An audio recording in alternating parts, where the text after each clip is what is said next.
Olá, boa noite.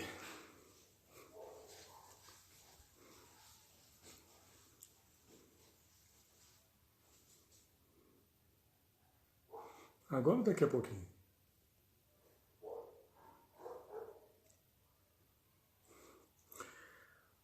Olá, boa noite. Chegando aí a Roberta, né, Roberta?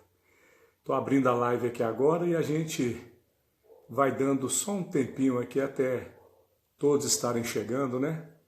A Karina tá aí também. Deixar só um número um pouquinho maior aí para ninguém perder nada. Sejam todos bem-vindos aí. A graça e a paz do nosso Senhor Jesus Cristo. Valéria está aqui comigo, ó. Hoje ela chegou a tempo. Boa noite. A paz do Senhor Jesus. Deus abençoe a todos. Então, estamos juntos aí, né, pessoal? Como eu disse aqui, vamos só esperar um pouquinho, ter um número mais ou menos médio, né, que eu acredito, para que nós possamos aí dar sequência ao estudo de escatologia a respeito do arrebatamento. O arrebatamento que eu estou trabalhando é o arrebatamento pré-tribulacionista. É o arrebatamento onde a igreja é levada pelo nosso Senhor Jesus Cristo antes da grande tribulação de 7 anos, cumprindo-se, né, a última semana profética de Daniel, escrita no livro de Daniel capítulo 9, versículos do 24 ao 27.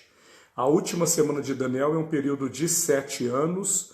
Estou revendo aqui aquilo que eu falei na live de anteontem, até chegar um número de pessoas aí que a gente entende, que são aqueles que vão estar conosco aí nessa noite, pelo menos um número mínimo, né?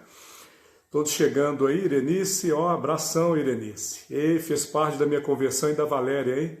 Abraço, viu, minha irmã? Deus abençoe você aí, o Célio, todos. Um abraço para todos que estão conosco aí, viu? Olha só, então eu estou trabalhando essas lives iniciais aí sobre escatologia, que é a doutrina do estudo dos últimos dias, e o arrebatamento. Nós conseguimos salvar a live de quarta-feira. Um irmão abençoado aí me ajudou e salvou para mim de maneira que eu postei no YouTube. Se alguém depois precisar do link, é só me pedir aí no direct, ou quem tem meu telefone pode pedir, que eu envio para vocês aí, para vocês poderem assistir novamente ou assistir pela primeira vez, de forma que possa, com mais calma ali, fazer todas as anotações, né? Vamos lá? Vamos dar início então? Estou trabalhando com arrebatamento da igreja antes da grande tribulação, antes de um período de 7 anos, onde haverá a manifestação do anticristo, a manifestação do falso profeta, a manifestação de um sistema que vai trazer uma falsa paz ao mundo, de um sistema que vai fazer pazes com Israel, para que Israel possa oferecer sacrifícios de manjares novamente, e depois de 3 anos e meio isso será cortado, e aí eles entrarão em guerra, né? Israel entrará em guerra contra as nações. Isso são episódios da grande tribulação. E eu estou trabalhando com o pré-tribulacionismo, a igreja é arrebatada antes desse momento. Eu quero jogar um pouquinho mais de luz nessa situação, e hoje quero também responder todas as perguntas que chegaram aí, para nós não ficarmos pendentes com isso, né? Mas nos textos bíblicos, eu estou aqui com a minha Bíblia nas mãos, Deus livra sempre o seu povo na hora do juízo. Eu quero começar construindo esse pensamento aqui nessa noite, através do início aqui, que Deus sempre livra seu povo do juízo. Eu falei um pouco disso anteontem, mas falando um pouquinho mais, olha, Noé entrou na arca e o juízo veio, ou seja, o juízo veio somente depois que Noé e seus familiares estavam guardados na arca. Um outro texto que nós podemos ver como juízo de Deus vindo sobre a humanidade e que pessoas dele foram guardadas em Sodoma e Gomorra. Quando Deus estava para destruir Sodoma e Gomorra, Deus vai dizer para Abraão: se houver um justo em Sodoma e Gomorra, eu não destruo. E lá dentro tinha Ló e a sua família. E em Gênesis 19, versículo 22, Vocês puderem me ajudando aí, o João já chegou, ele sempre me ajuda, né, João? Colocando aí as referências, é Gênesis 19, 22. Anjos disseram a Ló, abre aspas, apressa-te, pois não faremos nada enquanto não saíres. Então, tanto no episódio do juízo, pelo dilúvio, e tanto na destruição, que é juízo de Deus também, de Sodoma e Gomorra, os justos que lá estavam escaparam pela mão poderosa de Deus, porque aquele tempo não era para eles. Uma observação que eu quero fazer e que eu vejo um equívoco no nosso meio, quando muitas pessoas às vezes dizem assim, olha, mas a igreja está acostumada a passar por tribulações. Então quer dizer, quando chegar essa grande tribulação de 7 anos, a igreja passará também. Alguns vão dizer, porque ela sempre passou. Mas meus irmãos, pensem comigo aqui, minhas irmãs, as perseguições que a igreja sofre desde a ressurreição de Cristo, as perseguições que nós sofremos desde o Pentecostes, desde o início da igreja, sempre essas perseguições estão nas mãos de homens. Nero, no ano 60 em diante da igreja primitiva, depois um pouco mais adiante no Império Romano, também Império Romano de Nero, Diocleciano, depois um pouco mais à frente, séculos depois, ali para o século 13, 14, 15, um pouco antes, Inquisição, e a igreja sempre é perseguida até os dias de hoje. A igreja morre pelo evangelho em vários lugares do mundo porque ela é perseguida. Agora, essas perseguições, elas acontecem através de mãos humanas. Agora, a grande tribulação não é uma perseguição à igreja por mãos humanas. É um juízo de Deus que será derramado por toda a impiedade. Então nós temos que entender que a igreja, quando ela sofre tribulação, quando ela sofre perseguição, são as situações da vida ou nas mãos de algumas pessoas que foram levantadas para que isso ocorresse. Agora, nós temos que entender que no tempo da grande tribulação, não, aí é a ira de Deus sendo derramada. Então, trabalhando ainda com os textos, que eu já trabalhei bem com 1ª e 2ª Tessalonicenses 4, agora eu queria te mostrar um texto na 2ª Epístola de Pedro, capítulo 2, versículo 2 ao 8. Temos um pouquinho de coisa para falar aqui hoje, não saia, tá? Para a gente montar todo o nosso entendimento, engravidar isso na sua mente, para que nós possamos entender o que Deus tem nas Escrituras para nós, ok? Eu vejo muitas pessoas hoje, às vezes, falando de coisas que não estão escritas na Bíblia. Por isso que nós vamos ler o texto bíblico para entender, tá? Arrebatamento pré-tribulacionista é a igreja ser retirada da terra assim que a grande tribulação estiver para iniciar.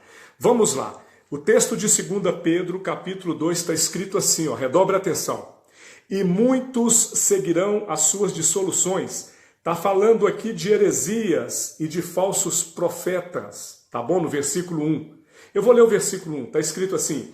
E também houve entre o povo falsos profetas. Eu estou lendo 2 Pedro, capítulo 2, versículo 1. Como entre vós haverá também falsos doutores, falsos mestres, que introduzirão encobertamente heresias de perdição, e negarão o Senhor que os resgatou, trazendo sobre si mesmos repentina destruição. E muitos seguirão as suas dissoluções, as suas heresias, as suas profecias equivocadas, pelos quais será blasfemado o caminho da verdade, e por avareza farão de vós negócio. Isso está escrito em 2 Timóteo 3.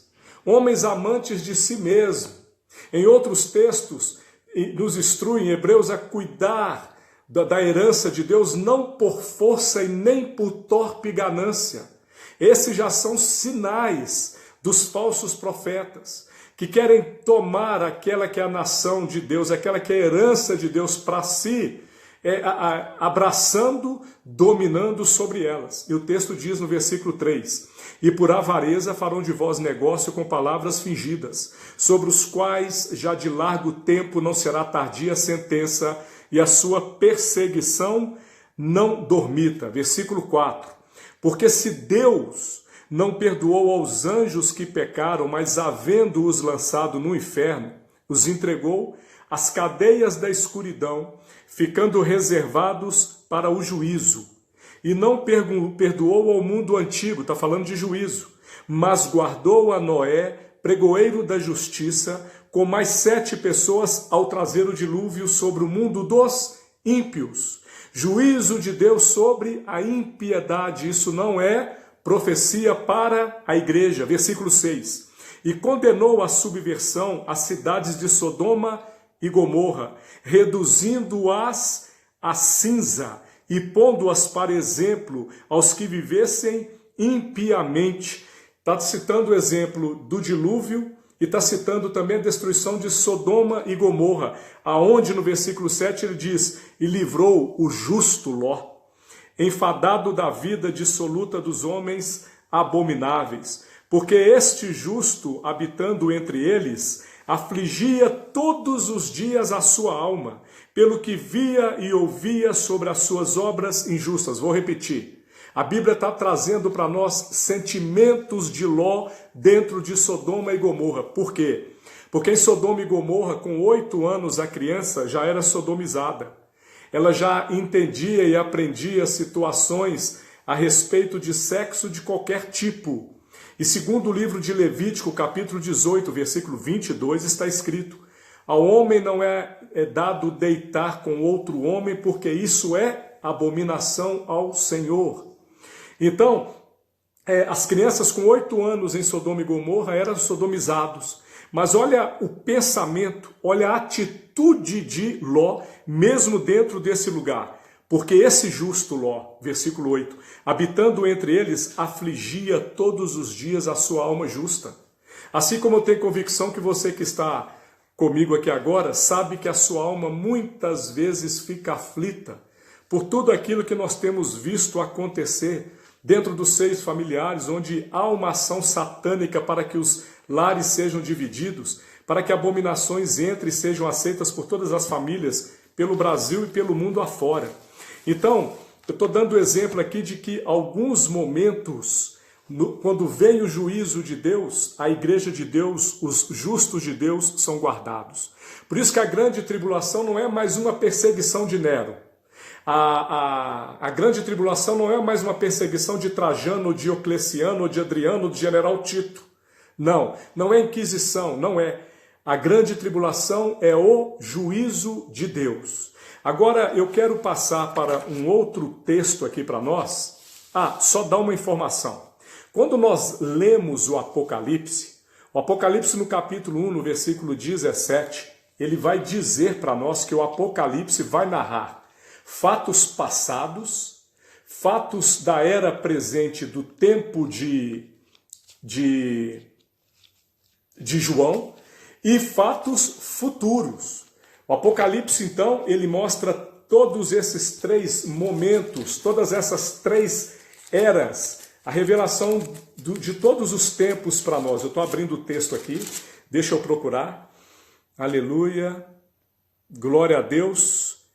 Estou abrindo o texto, não achei, mas para ganhar tempo. O Apocalipse vai falar, escreva, João, das coisas que foram, das coisas que são e das coisas que virão. E o Apocalipse só fala da igreja de Deus, com o nome grego, eclésia, ou eclesia, até o capítulo 3. E só volta a falar da igreja novamente no capítulo 22. Porque do capítulo 6 até o capítulo 19 é a grande tribulação para os judeus e para todos os ímpios, para cumprir a profecia de Daniel, capítulo 9, versículo 27, a última semana profética de Daniel. Então o livro de Apocalipse cita a igreja por 19 vezes, eclésia. Agora o capítulo 3 para e depois só volta a citar no capítulo 22. E quando a Bíblia vai falar em Apocalipse 13, mulher, ela está citando Israel. É só nós olharmos todos os textos bíblicos e entendermos que a igreja é noiva. A igreja é pura, santa, imaculada. Noiva é um símbolo, é um tipo da igreja. Mulher é um tipo dos israelitas. A gente lê o livro de Oséias e a gente vai ver que ele casa-se com uma prostituta. Porque Israel tem um símbolo de mulher em Apocalipse, por quê? Porque ele está flertando com deuses falsos. A mulher de Ezequiel também é morta, ele conta isso no livro. É um tipo mostrando que Jerusalém e o povo está morrendo. Então, Apocalipse até o capítulo 3 é citada a palavra eclésia, a igreja, e depois só volta no Apocalipse 22. Quero mudar um pouquinho aqui agora o nosso estudo, ainda dentro do mesmo tema, arrebatamento. Eu estou mostrando para nós, mostrei nessa primeira parte, que a igreja será liberta, receberá livramento dessa ira futura, desse período de grande tribulação. Por isso a igreja será arrebatada, sequestrada, tirada como um ímpeto por força, conforme 1 Tessalonicenses, capítulo 4, versículo 17. Agora, a respeito da grande tribulação, que é uma profecia de Daniel, capítulo 9, versículos 24 a 27, a gente vai buscar mais entendimento ainda na Bíblia, num texto que eu comecei a falar dele para nós, de Ezequiel, capítulo 37. Pessoal, irmãos, irmãs, entenda isso. A história é o chão do teólogo. A boa teologia para nós que somos filhos de Deus, a boa compreensão nossa dos textos bíblicos que nos liberta, é nós olharmos para a história. E aqui eu vou ler para nós o Vale dos Ossos Secos. E a gente vai entender que esse Vale dos Ossos Secos era uma profecia para se cumprir no final da Segunda Guerra Mundial e depois no ano de 1948, quando os israelitas voltaram para as suas terras. É evidente que a gente aplica na profecia momentos passados, momentos talvez dos dias de hoje, momentos futuros, quando ela permite isso para nós. Eu vou explicar melhor. Em 2 Crônicas, capítulo 20, redobra sua atenção. Em 2 Crônicas, capítulo 20, Josafá, o rei de Israel, é cercado por uma nação inimiga. E ele tinha um número muito menor de soldados. Ele sabia que a guerra seria perdida. Mas aí a nação toda entrou em jejum e um profeta de Deus entrou em determinado momento no meio e disse para ele: essa peleja não é vossa, mas é do Senhor dos Exércitos. Redobra a sua atenção. Essa é uma palavra de Deus que corta o tempo. Ela foi dita para Josafá, e Josafá, quando foi para a batalha com seus soldados, eles ficaram perplexos. Porque quando chegaram na batalha, o exército inimigo já estava todo ele morto e Josafá e os seus apenas despojaram o inimigo. Eu acho que eu falei isso na segunda-feira, na quarta-feira. E o que é que acontece? Essa palavra está cortando o tempo. Ela serve para mim e para você hoje, que essa peleja que nós estamos vivendo não é nossa, mas do Senhor dos Exércitos. Além disso, esse texto vai ser usado também no final do capítulo 19 de Apocalipse, para uma batalha escatológica que se chama Batalha do Armagedon. A volta de Cristo é marcada por esse momento. Essa guerra é de Jesus com todas as nações que cercaram Israel, porque Israel quebrou um acordo. Com 3 anos e meio ele quebra um pacto, um concerto que ele tinha com o anticristo. Porque o anticristo levantou uma imagem que iria ser adorado e os israelitas viram que fizeram um acordo com a morte. Então naquele momento, quando eles estiverem apertados, quando eles estiverem isolados em Israel, quando eles estiverem sem chão, quando eles estiverem sentindo ameaçados e a morte estiver perto, Jesus Cristo vem para trazer livramento para eles na batalha do Armagedon.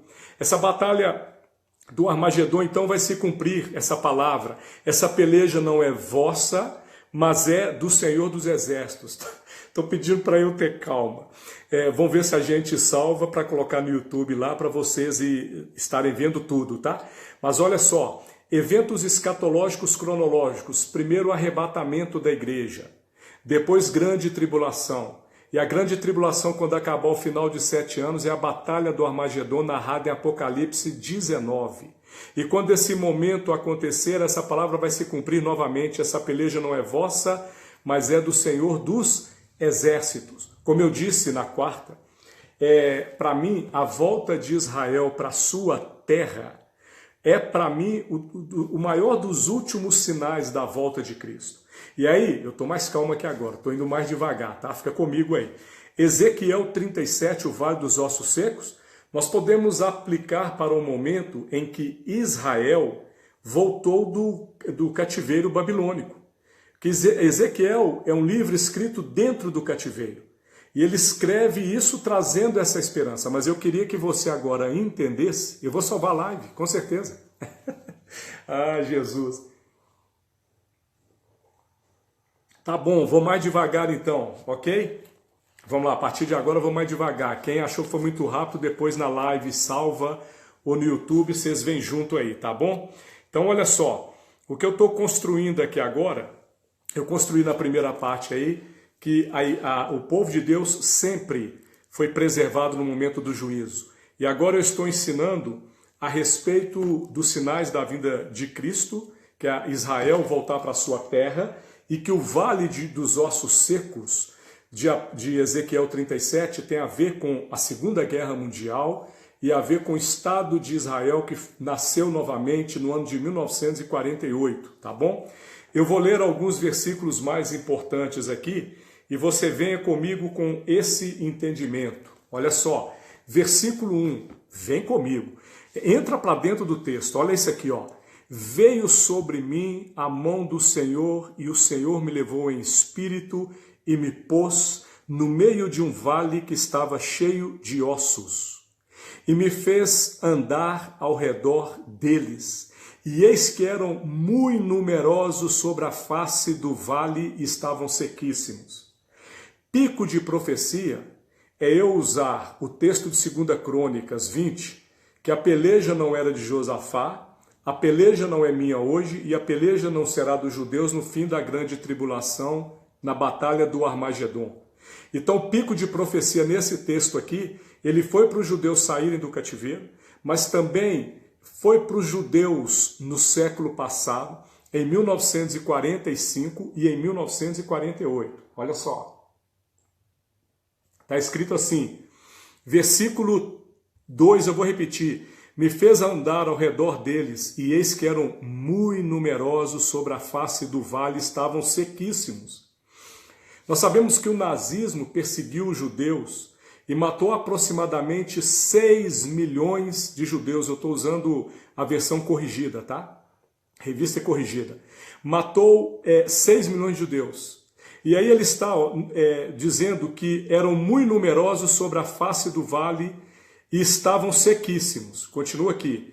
E me disse, filho do homem, poderão viver estes ossos? E eu disse, Senhor Jeová, tu sabes.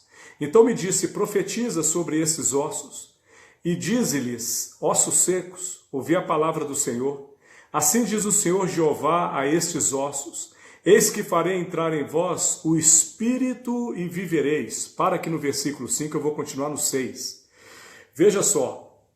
Tem uma cena que é muito marcante da Segunda Guerra Mundial, que é quando tratores estão arrastando ossos assim dos cadáveres que haviam morrido no nazismo, corpos, e jogando dentro de valas comuns.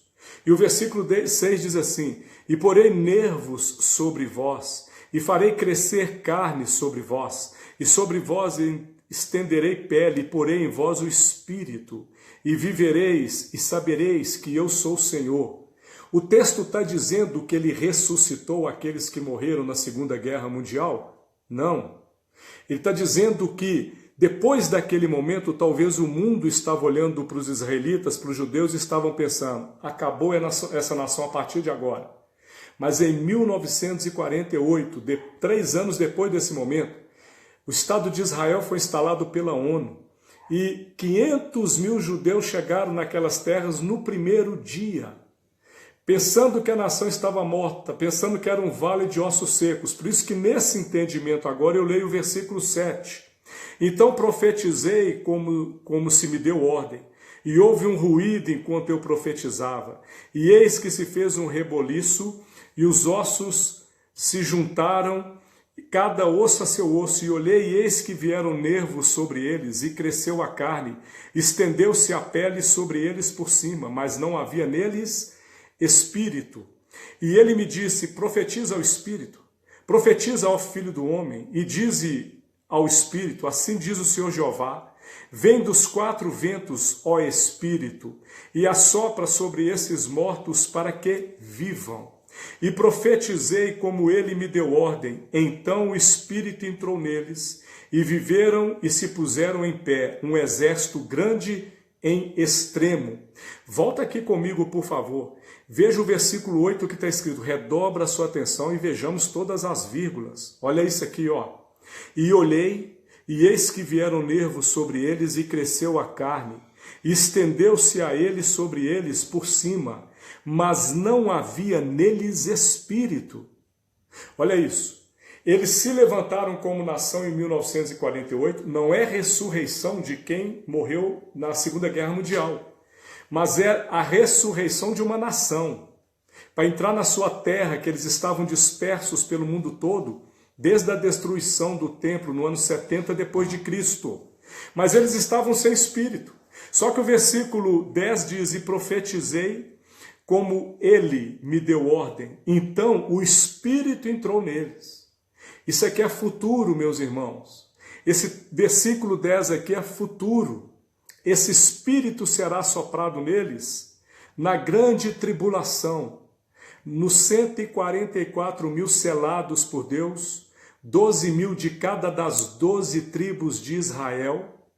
Eles terão o Espírito junto com as duas testemunhas.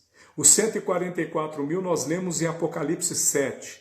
As duas testemunhas nós lemos em Apocalipse 11.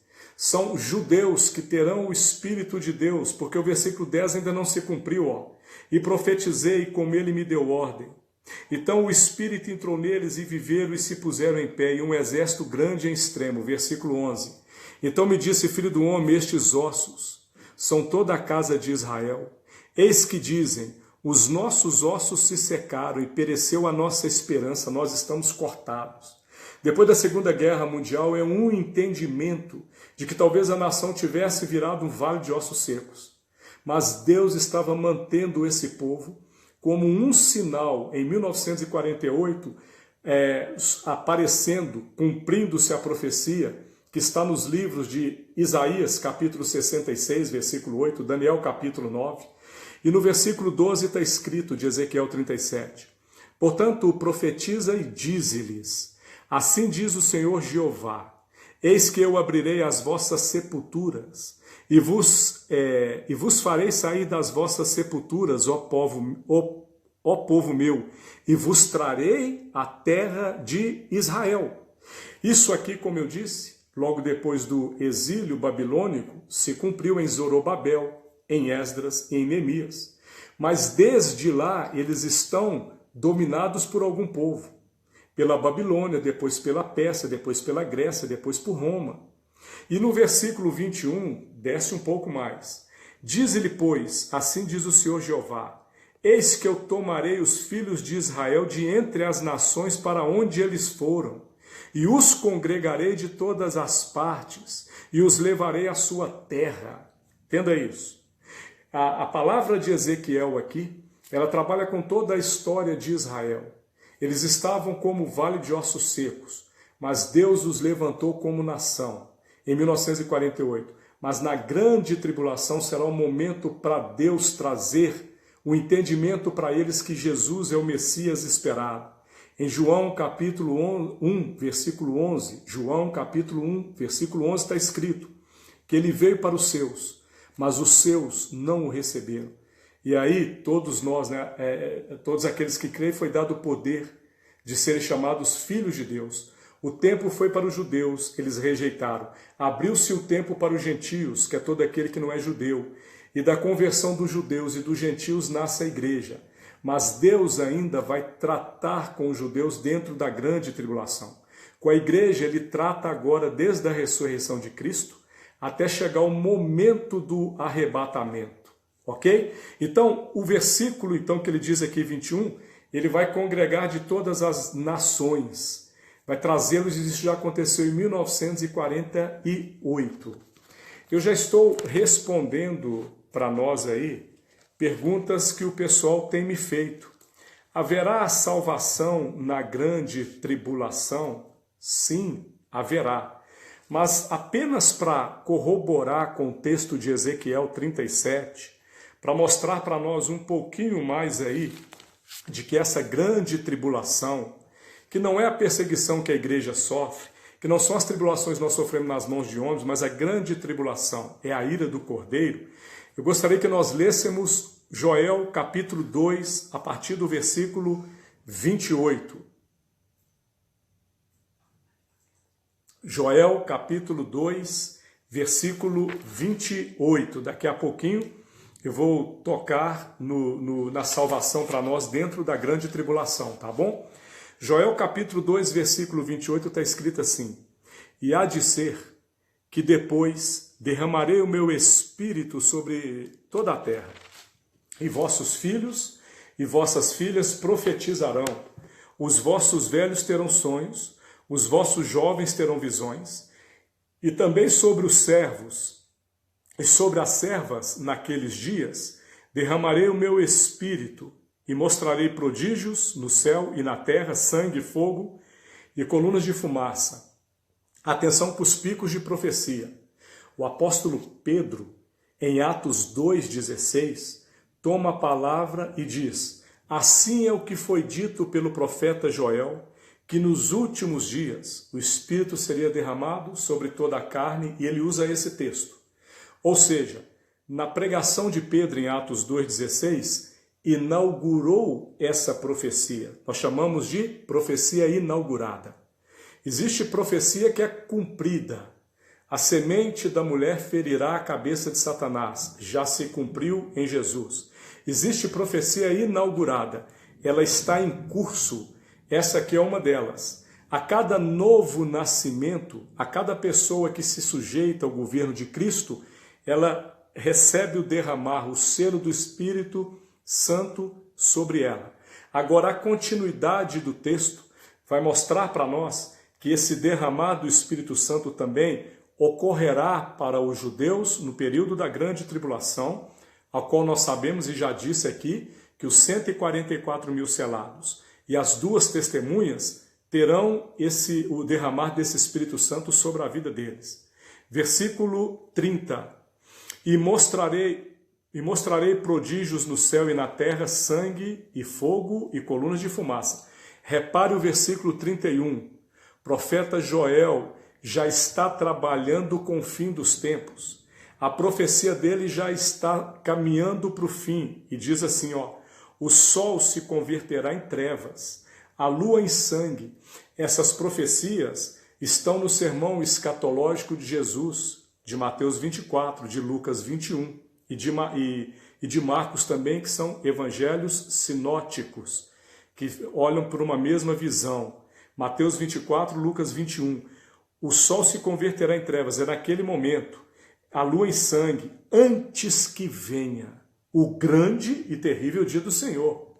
É um dia grande e glorioso para quem se salvou, mas é terrível para quem não tem a salvação. Dentro da grande tribulação, a igreja já subiu, mas dentro da grande tribulação haverá salvação. Vem comigo, olha aqui.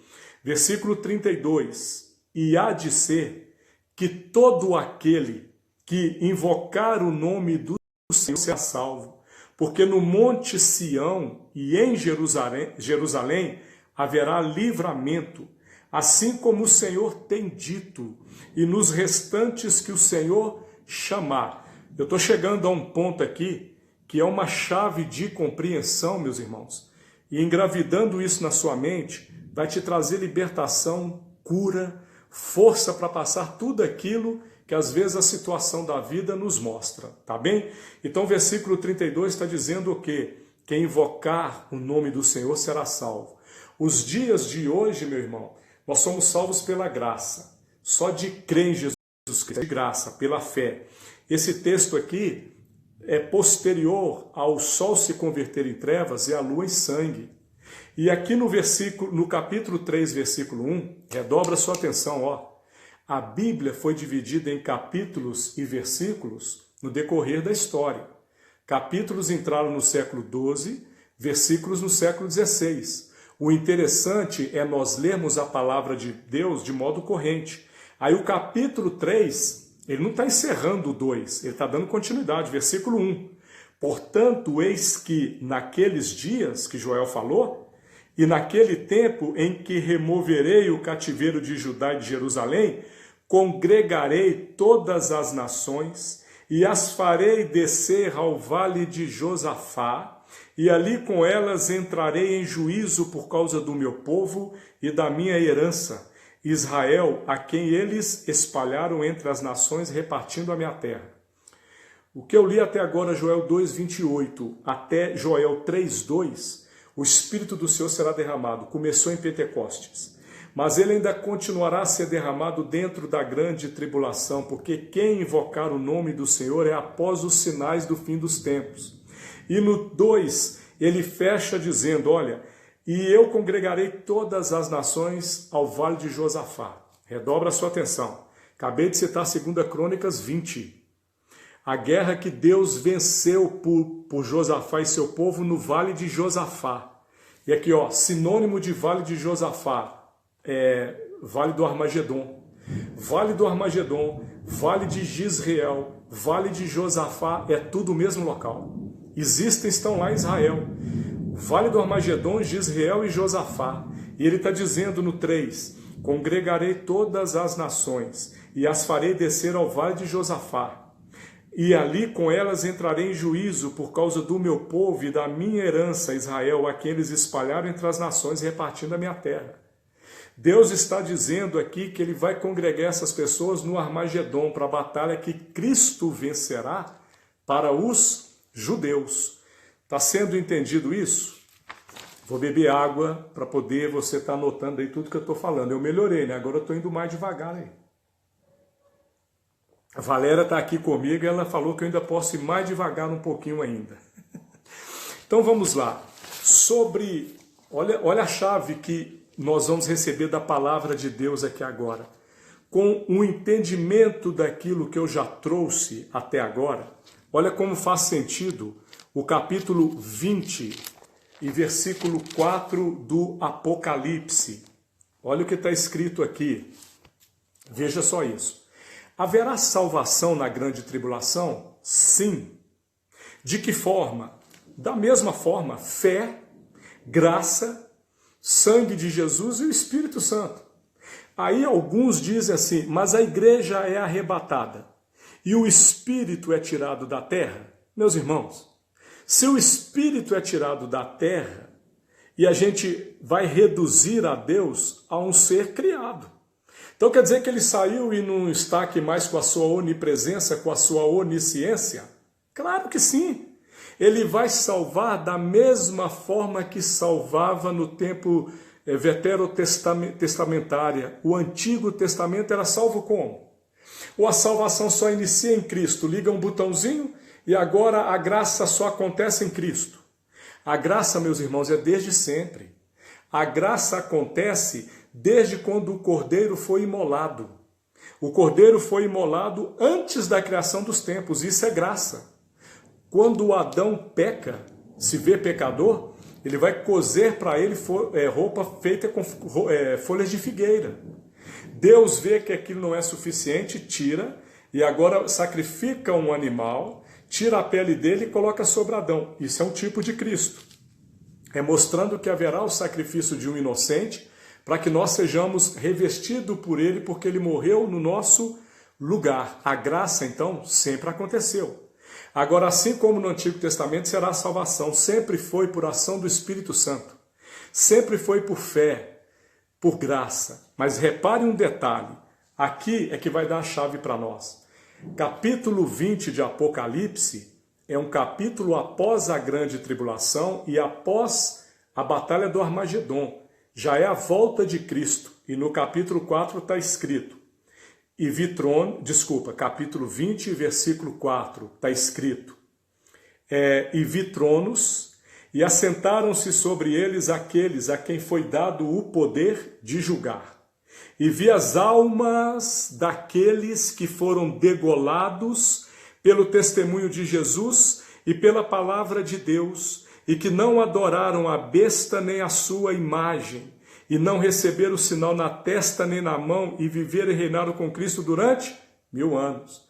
Que pessoas são essas aqui, que a Bíblia diz que são almas que foram degolados pelo testemunho de Jesus e pela palavra de Deus e que não adoraram a besta, nem a sua imagem, não receberam o sinal na testa nem na mão.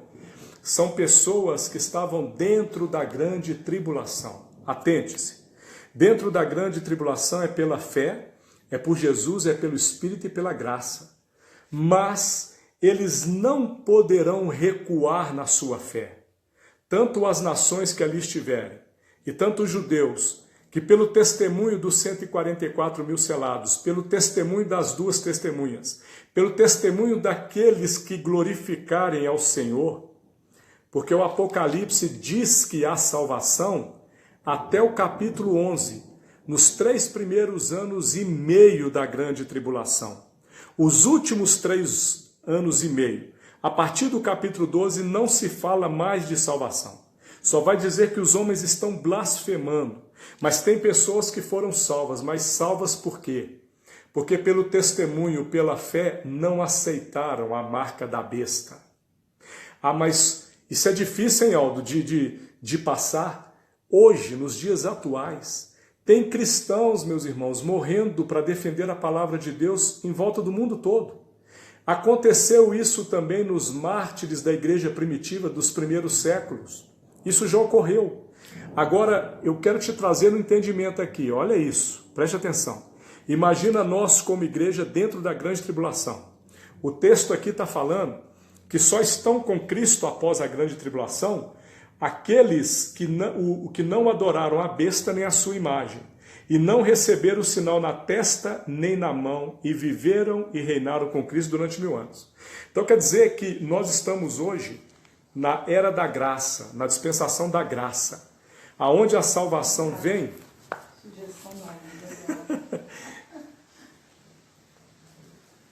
Aonde a salvação vem apenas pela fé, pela graça mediante a fé, ou pela fé mediante a graça.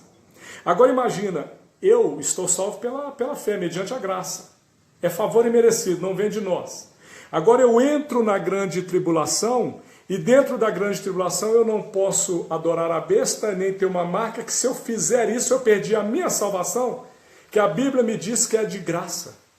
É incoerente. Dentro da grande tribulação a igreja já foi. Agora é um tipo de salvação diferente. Quem clamar ao Senhor e quem resistir, por isso a igreja não vai passar de forma nenhuma pela grande tribulação. Isso é provar-nos, isso é trazer mérito para nós ganharmos a salvação que é de graça. E é sobre isso que eu quero falar agora, sobre salvação, que são perguntas que as pessoas me fazem. Pessoal, eu fiz esboço aqui, tá? Eu coloquei um esboço aqui para trazer para vocês hoje, mas honestamente não estou conseguindo esgotar tudo não. Por isso que essas nossas lives, dentro desse tempo agora, nós continuaremos, tá? Você pode perguntar para mim no direct, pode perguntar para mim quem tem meu número de telefone, pode estar me ligando, conversando, não tem problema nenhum. Pode usar todas as formas aí que eu vou respondendo. Eu vou contar com a ajuda dos irmãos eu vou salvar a live aqui para poderem baixar para a gente colocar no YouTube. E aí você lá abençoa outros aí, faça perguntas, fique à vontade. Olha só, eu queria falar um pouco sobre a salvação agora. Eu construí aqui para nós que em todos os momentos de juízo o povo de Deus foi liberto. Eu construí o Israel escatológico, o Israel que está dentro do plano de Deus como sinal do fim dos tempos.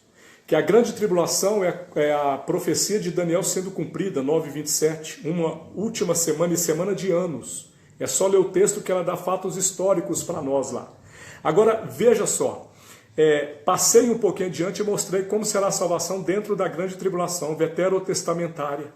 Como o Antigo Testamento que as pessoas eram salvas, porque a graça sempre existiu. Mas esse tempo que nós vivemos hoje é a maneira mais fácil de se salvar. Não é pela lei, é pela graça, é pela fé. Crê, abriu a boca e fala, é presente Deus, eu quero. Agarra nisso e viva com isso. Não rejeite, meu irmão.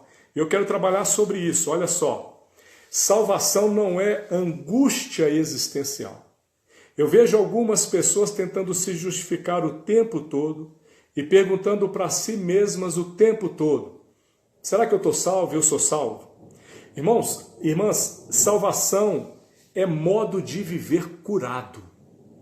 Um dos sinônimos da palavra salvação é saúde. Por isso Jesus dizia: vai, não peques mais, a tua fé te salvou.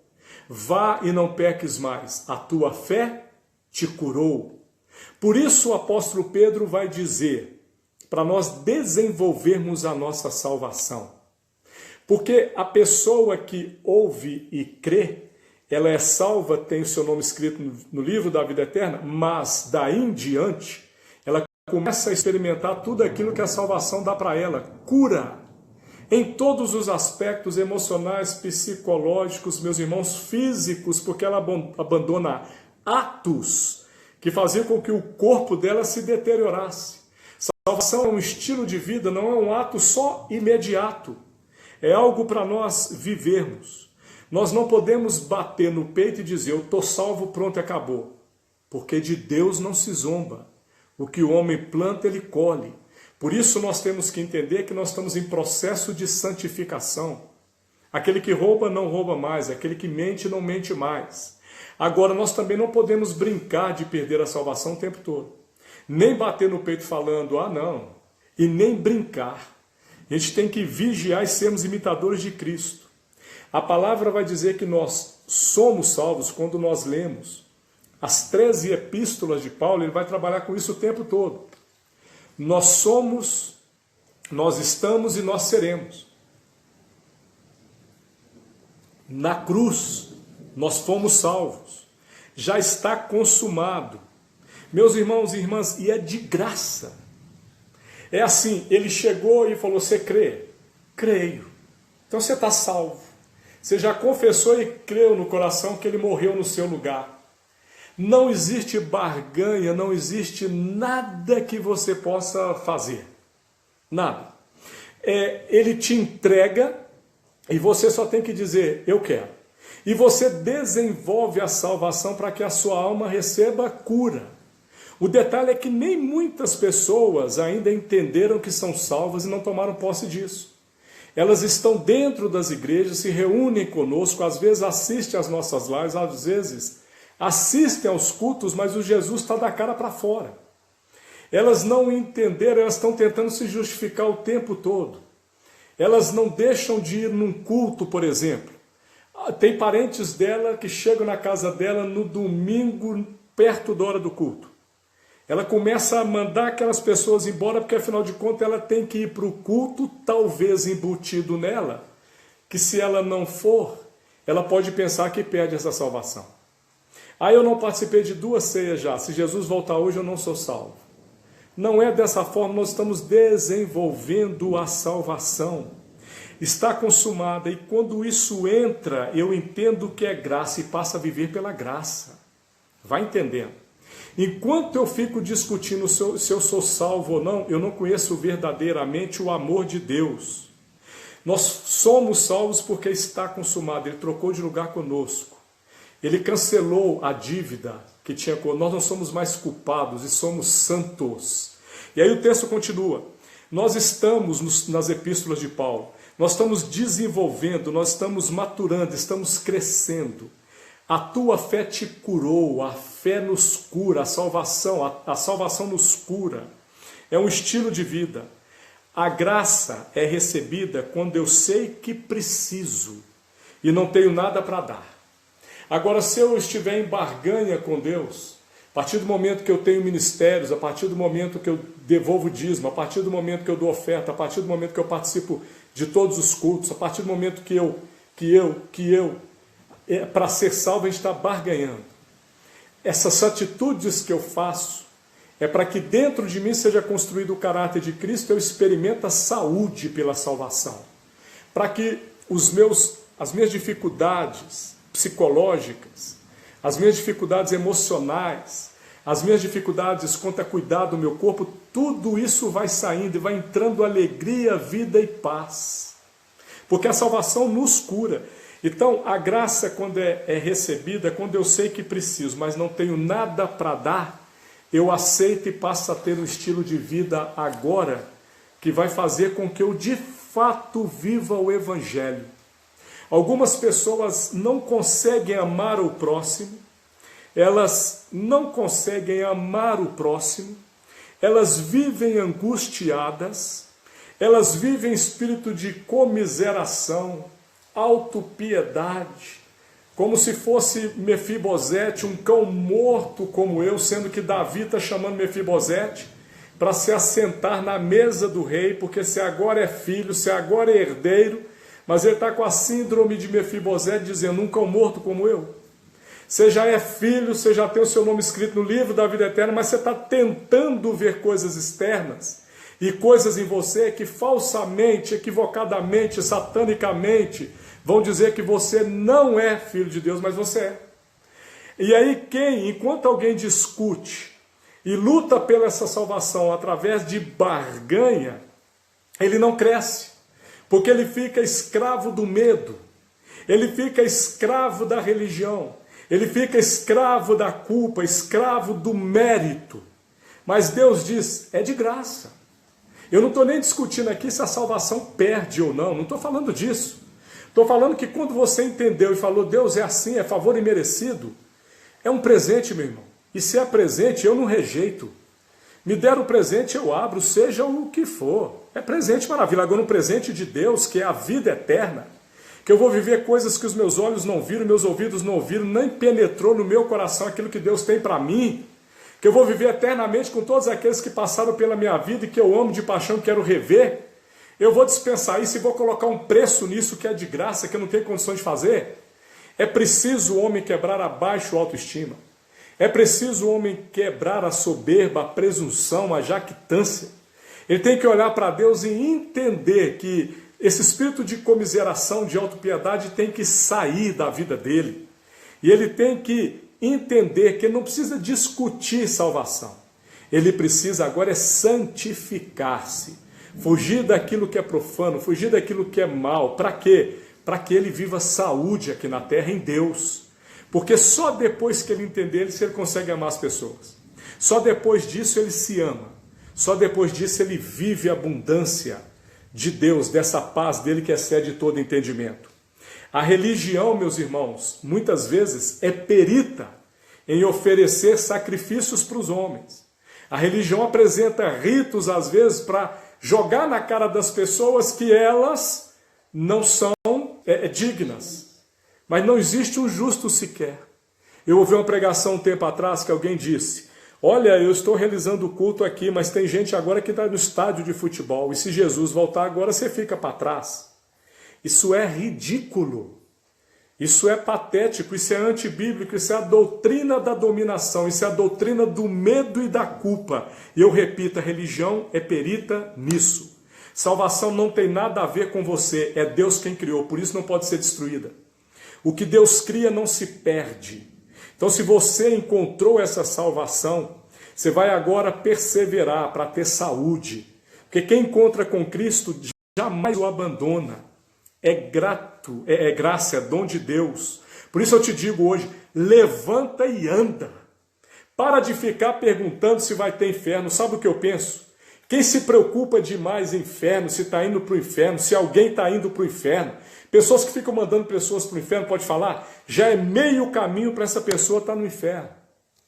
Tem pessoas pensando que a salvação perde por mérito, por emoção. Hoje eu acordei e quebrei um jejum que não era para quebrar, pronto, eu perdi a salvação.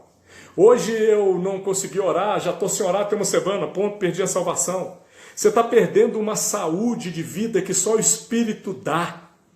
Você não perde a salvação por momento, nem estágios, nem por medo, nem por culpa. Cuidado com a dominação religiosa, que faz com que muitos aí vivem apenas coisas externas, sendo que o reino é paz, alegria. Pergunte para si mesmo, você tem vivido em paz sozinho? Você tem vivido em alegria sozinho?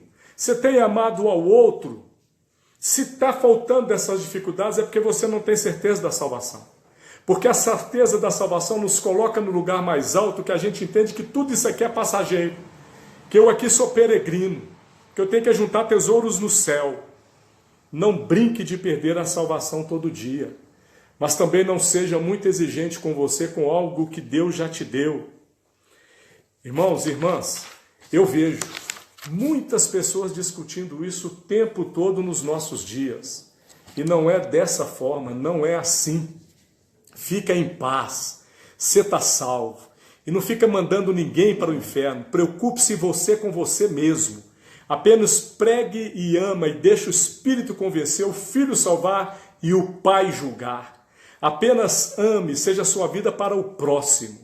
Aleluia! Está acabando a nossa live e eu quero responder aqui, como eu disse, algumas perguntas que me fizeram.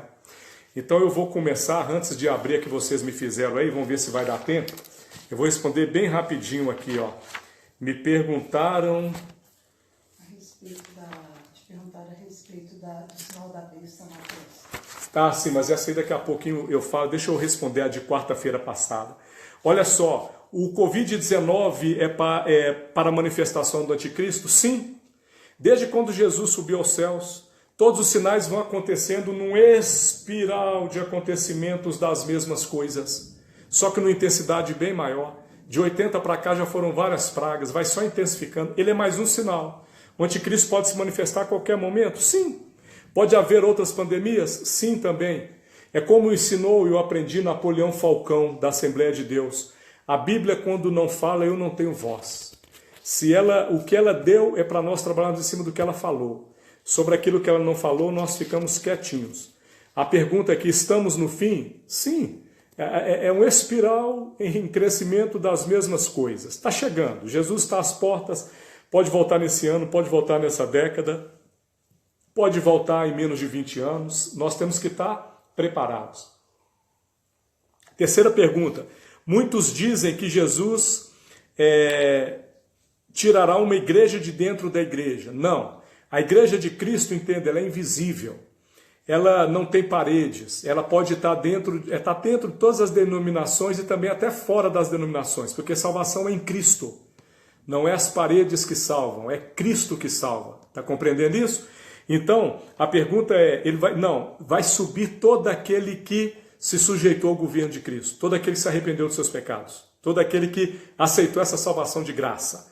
Agora, aquele que não está lá dentro, mas nunca nasceu de novo, está nas mesmas práticas de iniquidade, vai ficar porque nunca foi igreja. Pergunta 4. Quem for salvo será igreja ou Israel de Deus? Quem é salvo sempre é igreja, tá? Pergunta número 5. O arrebatamento é para os vencedores? Alguns crentes ficariam para serem provados e salvos com a morte? Não. Não existe mérito em nós, não existe provação, é graça.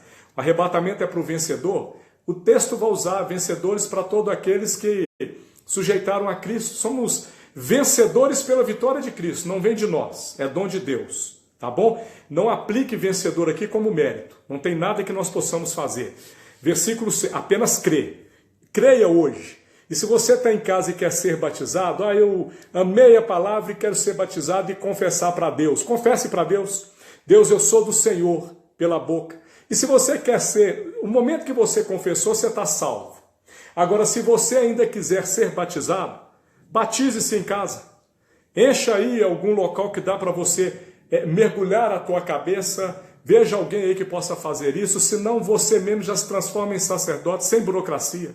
Em Cristo Jesus, está compreendendo isso? E se você não tiver condições de ser batizado até Jesus voltar, só de você ter crido nele, ele entende as dificuldades. Viva aí em felicidade plena. Como continuar a vida normal, fazendo planos, sabendo que está tão perto a volta de Jesus? Meus irmãos, nossos planos são todos feitos agora para Cristo. Eu tenho uma comida para comer, fazer a vontade daquele que me enviou. Nós ajuntamos tesouros nos céus, porque aqui a traça corrói, a ferrugem também. Você faz alguma coisa, ganha R$1.000, e aí daqui uma semana, um mês não tem mais. Agora juntando lá, vai só acumulando. Acumulando, e vira 5 milhões. O dia que você precisar de 10 mil e tirar, não faz nem falta, porque só os juros já é maior do que os 10 mil que você tirou. Então os planos nossos agora que nós fazemos, claro, casar, ter filhos, encher a terra aí com filhos de Deus, continuar a vida, mas olhando para o céu. Dessa forma, alguns planos que eu fazia, eu e minha esposa não fazemos mais, né, Pete? Eu e Valéria tem planos que foram aniquilados. Eram planos que não glorificavam a Deus, eram planos que não tinham sentido nenhum. Está faltando 12 segundos aí. Então, um beijo, um abraço para todos vocês. Eu vou salvar aqui. Quem puder me ajudar a baixar, fique com Deus. Até a próxima.